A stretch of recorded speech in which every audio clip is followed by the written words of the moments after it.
Hello, my friends, hello, and welcome once again to the adrenaline-charged Vaughn Manor, where myself and Roger, the international mummy of mystery, have another action-packed haul of adventure. Yes, it's another haul of adventure.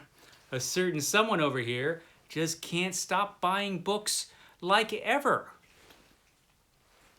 Oh, well, I guess that's what happens when you just have a ton of gold from your days as a pharaoh just lying around. Well, we did get some interesting things this week, so let's check them out. No time-traveling shenanigans this week, at least none that I'm aware of. I mean, you never really know. So, have a few books to show you this week. A few books that have arrived magically here at the stately Vaughn Manor. I always show the comics first, and I did get a comic book this week, and boy, is it a good one. It stars my favorite Marvel, well, it is my favorite Marvel comic book, starring my favorite Marvel supergroup, which is the Fantastic Four. The Fantastic Four, this is Annihilus revealed. Annihilus revealed. He's revealed in the pages of this epic collection. So this is Epic Collection Volume 8 of the Fantastic Four. This has all the Fantastic Four issues, or a lot of Fantastic Four issues from 1972 through 1974.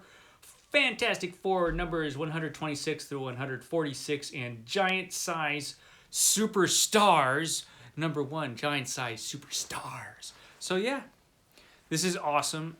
This is great because it has a bunch of John Buscema artwork in it.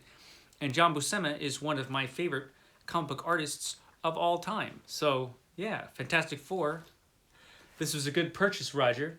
He did a good job on this one. So, yeah, Fantastic Four. Annihilus revealed. So, that's the comic book I got. Then I got some other stuff. A lot of it is vintage science fiction. Because of my vintage science fiction project, I told Roger he could fill up only 2 more boxes, and, he decided, let's just do that right away. So, yeah, he went out and bought a bunch of vintage science fiction for me to read in my project. But first, before that, I did get a book by a booktuber. I'm getting books by booktubers. And I got one for this week, but I'll have a lot more probably for next week. I've got a few coming. But this one is from Carol Wainwright, Apocrypha. Yeah, that's what this is. This is it's like some kind of post-apocalyptic story. Fantasy, I think it looks like. Now, Carol Wainwright is actually the pseudonym for the Falcon. Yeah, there's a booktuber called the Falcon. Identity unknown. Never seen, only heard. The Falcon. Also known as Carol Wainwright. So yeah, I bought this book. I will read the Falcon's book. Whoever you are in reality, I will read your Carol Wainwright book.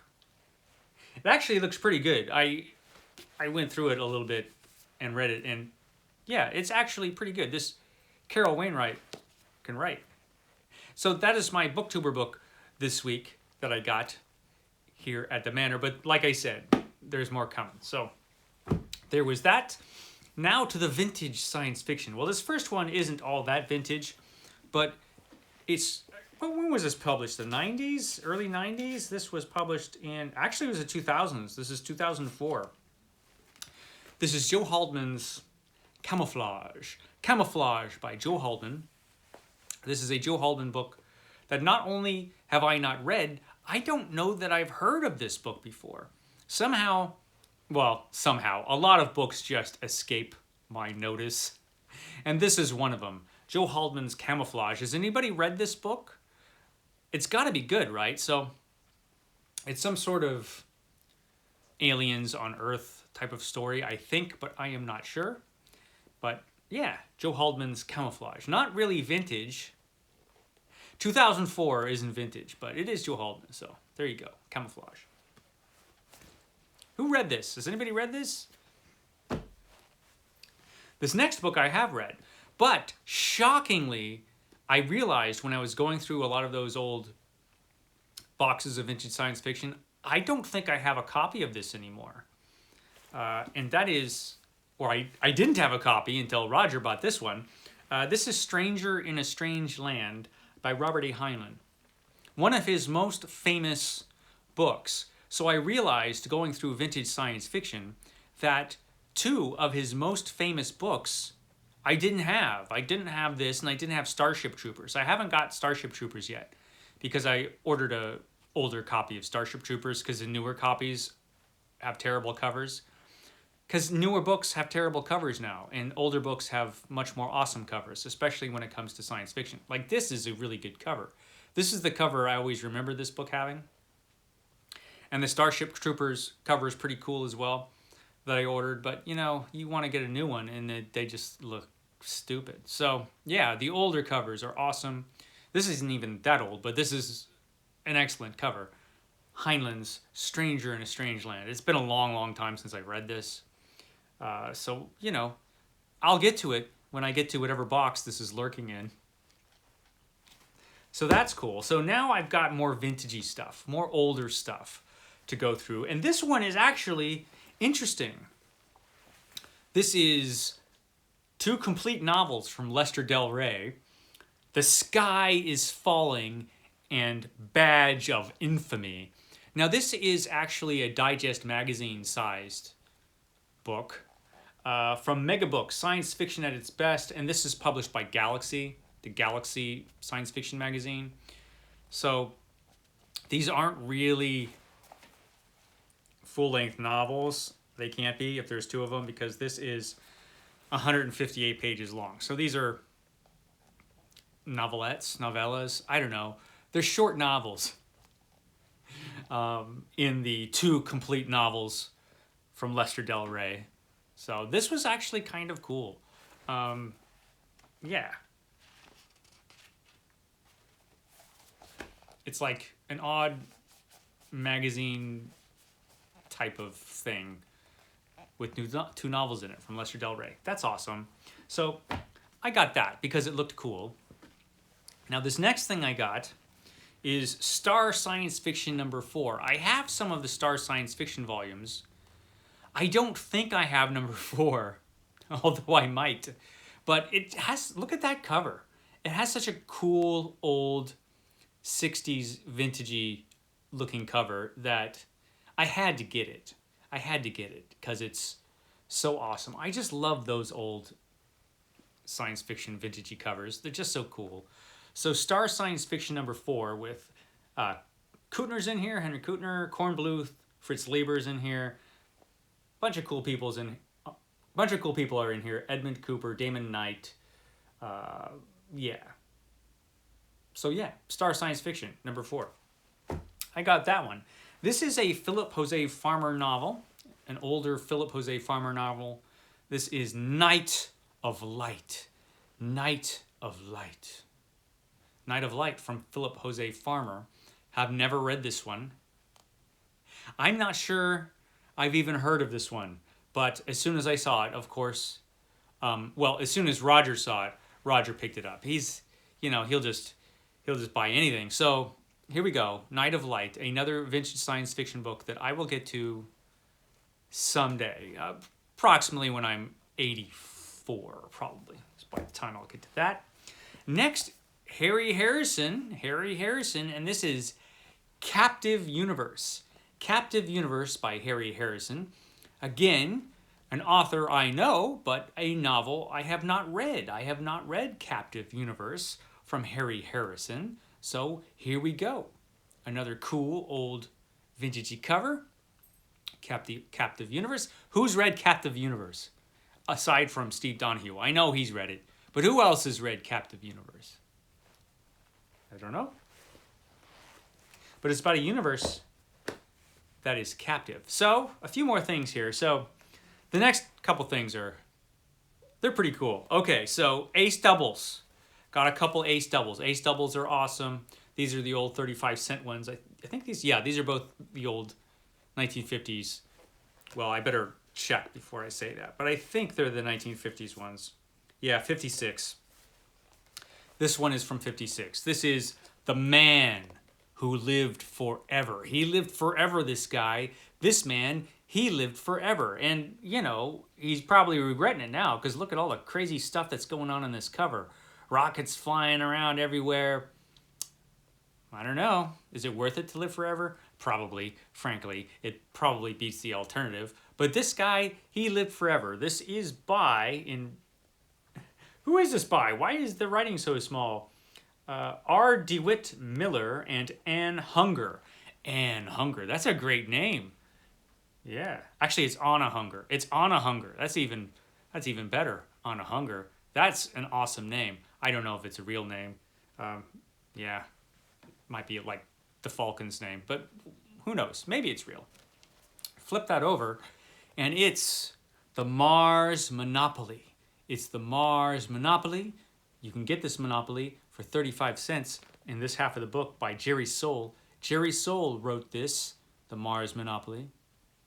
Don't know what's going on in this story, but it's probably awesome, and I'm looking forward to getting to it. So this one was really cool, and I've got another one. Okay, when was this published? This was published in 1958.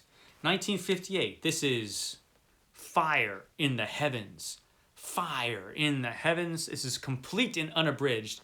You're not getting some, you know, cut up Fire in the Heavens where you have this goofy looking spaceship basically towing all of these ships from the ocean. I'm not sure why that's happening, but it's happening. And this is by George O. Smith. George O. Smith wrote this complete and unabridged 35-cent ace double novel. Now, this did originally belong to Pat Hamilton. Pat Hamilton used to own this book. This is Pat Hamilton's signature. Pat Hamilton, I don't know, man. He must have been drunk. Look how he wrote that signature. He was probably just a little kid. Little Pat Hamilton. I've got your book, Pat. Flip it over, and I've got Pat's other book. This is Masters of Evolution. Masters of Evolution by Damon Knight. And I love this cover. Okay, look at all the action. Meow, meow. You got this like goofy looking strange cat hanging out there. You got this dude riding a dinosaur. I don't know what that thing is behind this lady. Yeah, you got like, I don't know what that little guy is over there. I don't. Then you got another dinosaur. All kinds of stuff. They're the masters of evolution.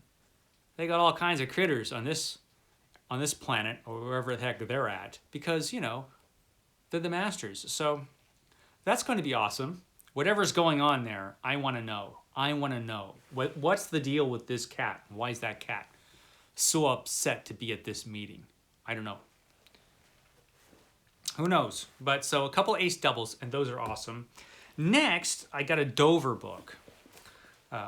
Older Dover copy of Odd John and Sirius. So it's got both novels by Olaf Stapledon. These are two science fiction classics, Odd John and Sirius by Olaf Stapledon. And I didn't have a copy of either of these. I don't think.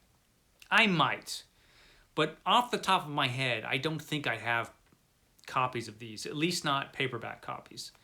I might have one in a hardback anthology somewhere. Maybe. But now I have both of these novels in a Dover paperback. Has its peculiar cover there.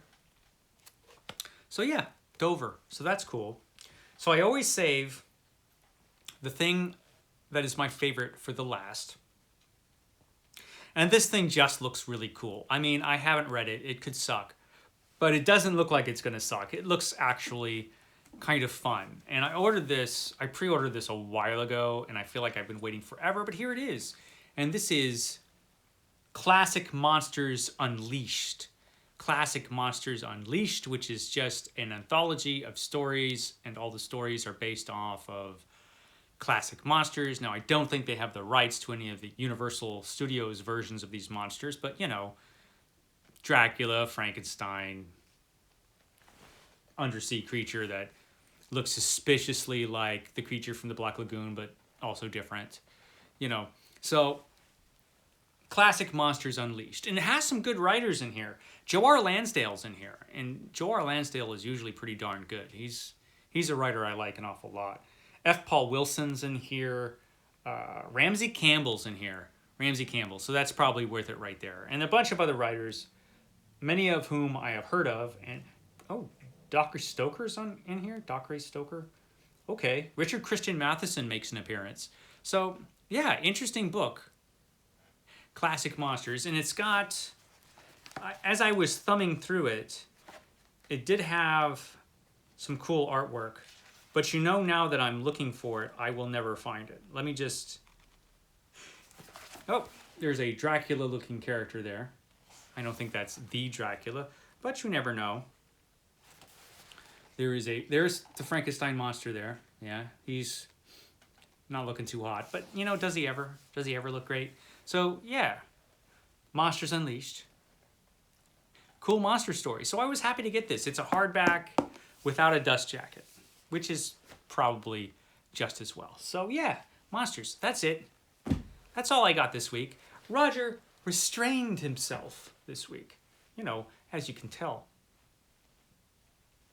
Okay, guys, I will catch you next time.